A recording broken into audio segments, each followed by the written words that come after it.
Të rikthehemi situatës së zjarreve në vend, do të shkojmë edhe njëherë në jug të vendit të lidhemi me reporteren tonë Jonida Qirko për të mësuar se si është situata nga zjarret aty, kryesisht në Finiq, por edhe në zona tjera. Jonida, përshëndetje, si duket situata aktualisht? Ju përshëndes, në fakt, duket si tashmë situata është normalizuar pas nivele agresive të zjarreve të cilët prekën disa fshatra të bashkisë Finiqit, përfshirë të tu fshati Kostar ku ndodhen momentalisht, por njerëzit nëse po tam edhe në shumë pranë Vllahatit ku flakët agresive rrethuan gjithë zonën, ndërsa shkaktuan dëme edhe në zonën e Tamajës, duke gjetur këtu edhe një banesë e cila gjithmohet se pronarët e sitilit kanë qenë në emigrim. Pra kemi këtë dëmtim, në kaq kemi edhe probleme të tjera të saj, në pjesën e zonave të kollave të cilat janë djegur, dhe disa hektarë të bilancët do të bëhet për pak ditë, se sa mund të jetë në total të gjithë kësaj. Flakët ka qenë agresive, për këtë arsye është dashur ndërhyrja nga ajri nëpërmjet 3 helikopterëve, si edhe një gatishmëri nga ana e zjarrpikësve me gati 40 persona të cilët ishin shërbimet vullnetar, gjithashtu shërbimi i zjarrpikës i në Sarandës, madje edhe nga qytetarët të cilët mbërriten në këto fshatra në këto zona për të neutralizuar flakët agresive, si edhe janë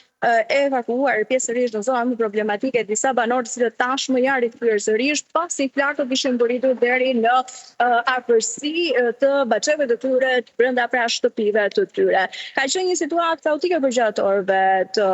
drekës, ndërsa tashmë situata është më e qetë dhe më neutralizuar. Shpresojmë që mos të ketë sërish një përhapje të tyre të Ka mundësi që të riaktivizohen vatrat, Jonida? Sigurisht, është shumë e favorshme për shkak të çështjeve të motit, për shkak të temperaturave të larta apo dhe erës e cila vjon të fryjë dhe çka mund të sjellë një përhapje më të shumtë.